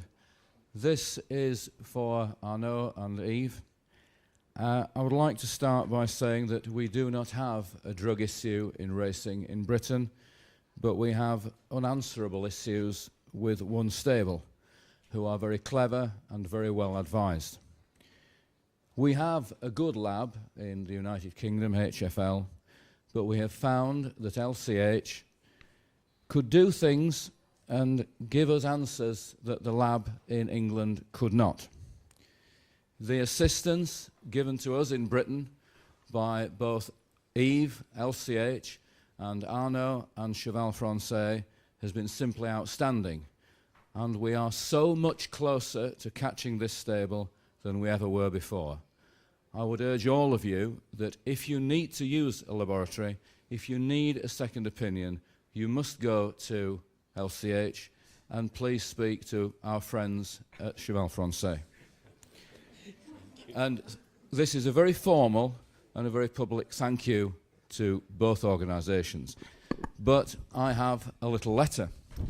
And when I arrived at the hotel to check in on Monday, there was a letter waiting for me from our president, which says, Mon cher ami Gordon, bienvenue en France.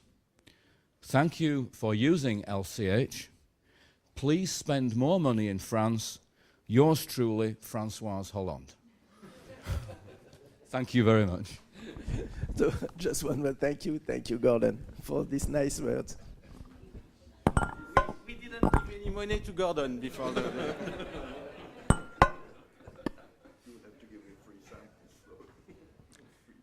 Dean Cooper from Australia. My question really could be addressed to any of the panel members, but it's to Dr. Åkerström. One of the problems that we have in Australia in relation to, for example, drugs, is a lack of cooperation between government agencies, whether it's police, customs, racing authorities. There seems to be a disinclination to share information, although publicly everyone says that they've got a common purpose. Given that you've stressed the importance of the horse to the Scandinavian countries, and you've described them as heroes, do you have a working relationship with government authorities, such as the police and customs, in relation to, for example, the use of drugs, importation of drugs, penalising persons who import or use drugs. So essentially it's the nature of the relationship that you have with other government authorities. Thank you for the question. We have a good working relationship, but it could absolutely be better. We have a problem within the European Union that we can't have the advanced customs filter as you have in Australia, for example. But in some cases, we've been working together with the police, and they have been. We had one woman. She was down by in Tildrenate in Malta. She's not a vet. Coming home with bags, we could work together with the customs to get her at the airport. And first, the police made a kind of razzia at her place. Then we, just like nothing had happened, drove into her to a stable 2 minutes after them.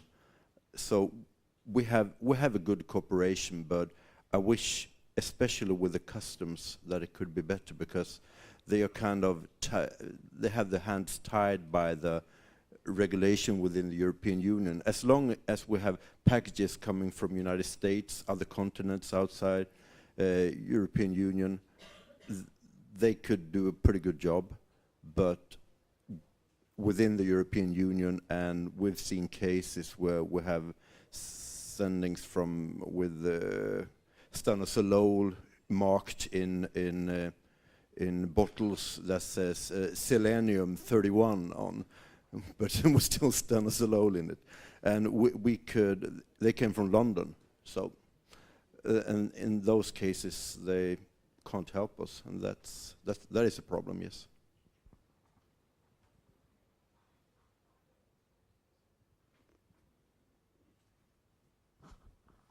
Any questions? Pas de questions supplémentaires? Ah, président Dominique de Bellègue. C'est une question. Merci. Ou une réponse? Non, je ne sais pas si c'est une question ou si c'est une réponse, mais ce que je pense, c'est que pourquoi nous faisons toutes ces dépenses pour avoir une transparence dans nos compétitions, parce qu'il y a d'abord un jeu qui finance les courses hippiques, et qu'effectivement, on doit avoir des compétitions absolument transparentes, mais aussi parce qu'il y a la défense de l'animal. Tout à l'heure, ça a été très largement développé par le vétérinaire suédois. Et puis, il y a aussi, dans la pérennité de l'élevage, d'avoir des marqueurs qui nous indiquent bien là où se trouve la qualité des chevaux, et non pas une qualité artificielle, puisque bien sûr le reproducteur va reproduire comme il est et non pas comme on l'a transformé par des drogues. Et ça, il faut bien l'avoir à l'esprit.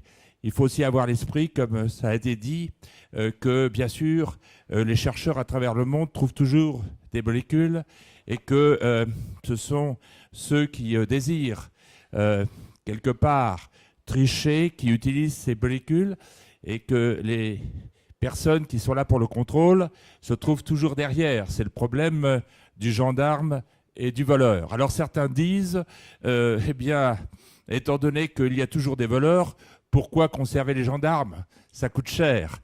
Je dois dire que, bien sûr, c'est le cas inverse. Il faut trouver des solutions pour ne pas, j'allais dire, pour pouvoir supporter ces coûts, pour pouvoir aller plus loin dans la recherche. Et c'est donc l'une des raisons qui nous a poussé à prendre, pour l'instant, à étudier et à prendre les décisions, comme nous les avons fait pour l'élevage. Vous avez vu que nous avions décidé cela dans les années 2000 et qu'on a pu la mettre en place dans les années après 2010, c'est-à-dire 2012, très exactement. Eh bien, nous sommes pour une mise en place d'une conservation de manière aléatoire, parce que sinon, je rappelle qu'entre le Trou et le Galop, nous avons 38 000 prélèvements en France chaque année. C'est considérable. Et donc, de manière aléatoire, de pouvoir conserver ces prélèvements pendant 10 ans. En se disant, en 10 ans, les technologies avancent beaucoup, et ça permettra à nos laboratoires de pouvoir refaire des analyses de chevaux passés, et quelque part c'est une épée de Damoclès. Si les gens ont la certitude que dans les 10 ans ils pourront être découverts, eh bien peut-être ils ne tricheront pas. Merci, Président. Et merci d'avoir respecté votre temps de parole, là, également. Est-ce que vous avez encore des questions? Sinon, nous allons faire Jean-Pierre Kratzer. Merci, je m'intéresse de connaître de votre part quelles sont vos attentes du pouvoir sportif des différentes fédérations en Europe, puisqu'on a vu qu'il y a bien entendu les possibilités sur le plan législatif et sur le plan civil, en droit civil, mais que dans la lutte antidopage, on a vu aussi certains pouvoirs sportifs qui contrôlent justement ce contrôle antidopage, de ne pas toujours prendre les mesures qui seraient celles qui devraient être prises. Et on se trouve confronté, par exemple, et vous le savez mieux que moi, notamment maintenant à des décisions qui ont été prises au niveau de la Fédération européenne internationale équestre, qui ne sont pas forcément celles identiques à celles du pouvoir des courses. En fait, ma question en tant que président de l'Union européenne de Trot, qu'attendez-vous de nous en tant que pouvoir sportif? Qui va répondre à cette très bonne question? Goran? Thank you. Quite intricate question, I believe. However, we have this is a really complicated question, as said. But I think we really have to work within the organization. We have the Gallup industry. They are working quite closely internationally on these matters, and they are really trying to enforce it over the countries. The big threat now, however, is that after Sheikh Mahmoud got caught for stanozolol in Great Britain, he has now put his lawyers, his legal experts, to really look into the legal system of the anti-doping system, and that is a huge threat because I think he can afford pretty good legal advisors. So I think what we must do also within the trotting is the same thing they have done within the gallop.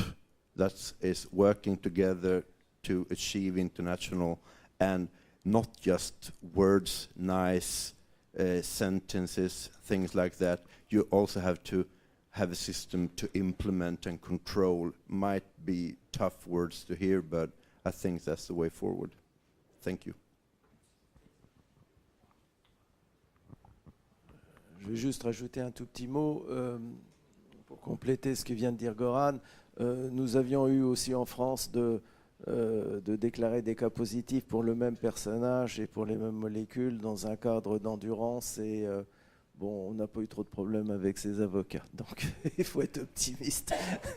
Mais malgré tout, pour essayer de répondre aussi à votre question, qui est un peu complexe, je dirais, je crois malgré tout qu'il y a différentes entités sportives, bien entendu. Il y a, je vais dire, les courses, puisqu'il est clair que le trot ou le galop ont bien entendu des lieux communs, c'est évident, des intérêts communs, mais comparer ça par exemple à la FEI, qui est une entité, j'allais dire, qui s'adresse à des gens différents, des chevaux différents, chacun a sa manière de voir les choses. Nous sommes un laboratoire également de référence pour la FEI.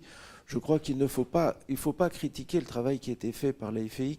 La FEI a fait un très très très très bon travail, mais il faut savoir que malgré tout, les objectifs sont un tout petit peu différents, les chevaux sont différents, les compétitions sont différentes.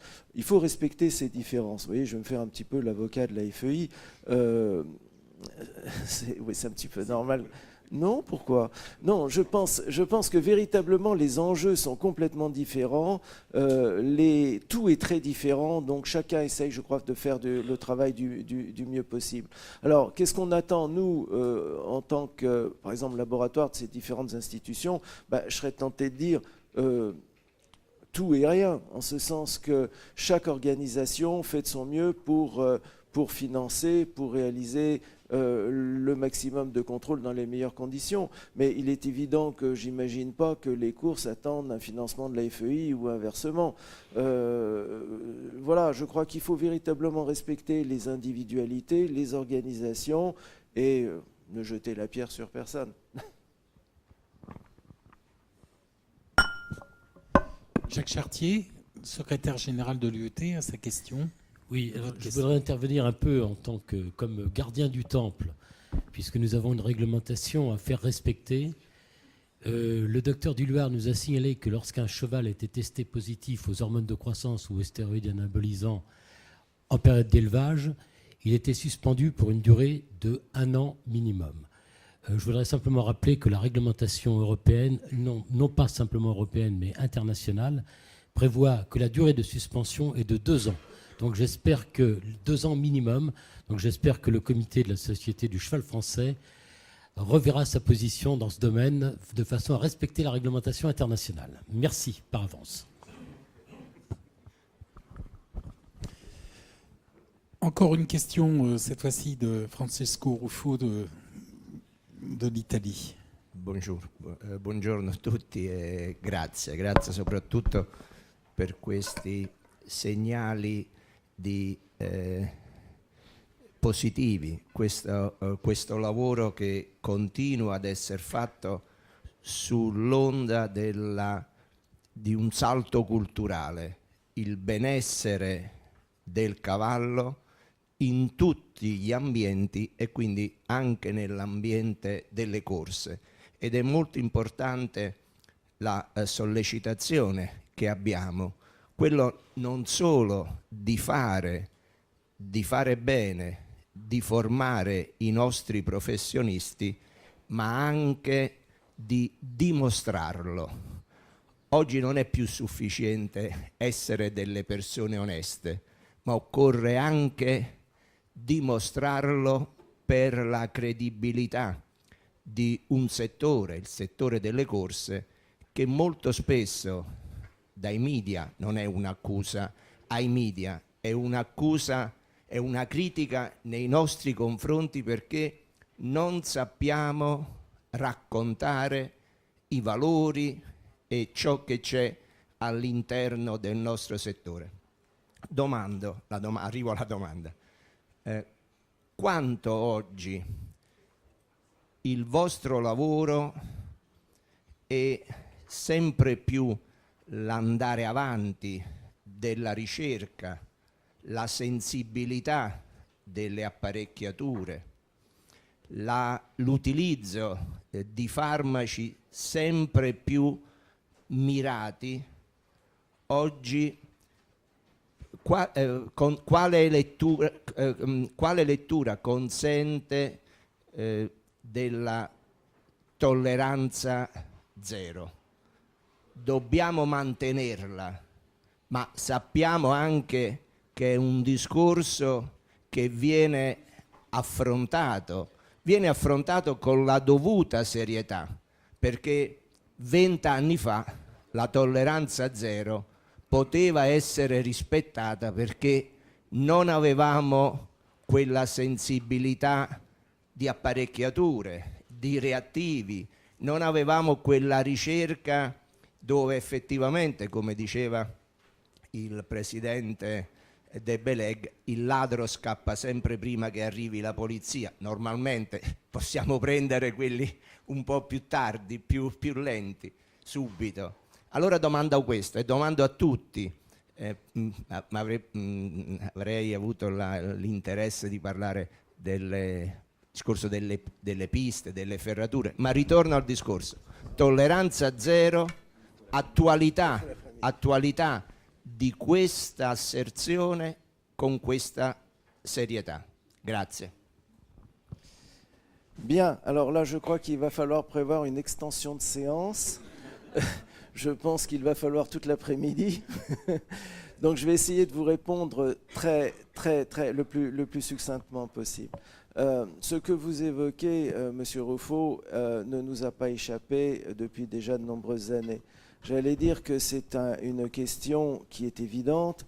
Les machines ont changé, les procédures ont changé, tout a changé. Et bien entendu, nous nous sommes aperçus qu'en utilisant des moyens sophistiqués, on peut effectivement détecter un cheval positif avec une molécule thérapeutique pendant très très longtemps. Bon, ça c'est une évidence qui nous a frappé, j'allais presque dire qui m'a frappé, puisque j'ai souvenir d'avoir été l'initiateur de ce système il y a à peu près une vingtaine d'années, donc vous voyez, c'est pas tout jeune. Et je me souviens être allé voir au Jockey Club anglais Christopher Foster, qui à l'époque était la personne en charge de ça, et nous avions déjà fait en ce temps-là un groupe d'harmonisation européen qui existe toujours, qui s'appelle le HSLC, European Horse Racing Scientific Liaison Committee. Et je lui ai dit, voilà, je lui ai dit exactement ce que vous venez de dire. Il faut qu'on trouve quelque chose, car c'est pas tolérable. Il faut soigner les chevaux quand ils ont besoin d'être soignés, mais bien entendu, ça n'est pas une raison pour les détecter positifs pendant 6 mois. Alors, nous avons étendu ce concept pendant de nombreuses années, et nous avons abouti à une solution qui est la suivante. J'ai essayé de vous la décrire le plus rapidement possible. Pour tout ce qui concerne les molécules thérapeutiques, j'allais dire légitimes, hein, et c'est vraiment important de comprendre la différence. Pour toutes ces molécules thérapeutiques utilisées de façon normale, nous avons fait de grands efforts internationaux du moins européens pour pouvoir faire des études pharmacologiques et définir quelles étaient, j'allais dire, les concentrations tolérables et ou pas tolérables, c'est-à-dire celles qui seraient susceptibles d'avoir une action au moment de la compétition. Et à la suite de ces données pharmacologiques, nous avons mis en place non pas des seuils, car nous ne voulions pas, pour 2 raisons essentiellement, aller vers des seuils. D'abord parce que ça pourrait être compris comme une médication autorisée et nous ne voulions pas aller dans cette direction. Mais, et d'autre part, pour des raisons économiques, car développer des seuils, ça coûte très cher et surtout les contrôler avec des méthodes quantitatives validées et accréditées, ça coûte encore plus cher. Donc nous avons trouvé une méthode que je qualifierais d'un petit peu jésuite, merci les interprètes, pour pouvoir traiter ce problème. C'est-à-dire que nous avons adopté ce qu'on appelle des screening levels, c'est-à-dire des sensibilités recommandées. Suivant les molécules, nous avons adopté des niveaux de screening level adaptés à la puissance, j'allais dire, à l'efficacité de la molécule en question. Ce qui fait que ces screening levels, ces limites, sont maintenant officielles, adoptées pour un grand nombre de molécules thérapeutiques pour lesquelles la tolérance zéro ne s'applique pas. Donc on demande au laboratoire de respecter ces valeurs pour ne pas déclarer des choses stupides. Hein, parce qu'une phénylbutazone 6 mois après, c'est stupide. Voilà. Donc maintenant ces screening levels sont même publiés. Hein, il y a eu de grands débats, faut-il publier, ne faut-il pas publier? Donc on les a publiés pour plus de transparence. Et surtout, nous mettons à disposition des temps de détection qui sont sur un certain nombre de sites, français, européens, voire internationaux, qui, en fonction de ces screening levels, hein, bien entendu l'un ne va pas sans l'autre, en fonction de ces screening levels, donnent les temps de détection correspondants, ce qui permet aux vétérinaires traitants et sérieux, j'allais dire, d'avoir des éléments pour pouvoir traiter les chevaux sans prendre de risques. Voilà. Merci, docteur Bonner. Donc, je pense que nous avons eu une très bonne première partie. Je vous propose 10 minutes, 15 minutes de pause pour revenir dans notre seconde partie où nous parlerons plus d'élevage. À tout de suite. Et merci à tous.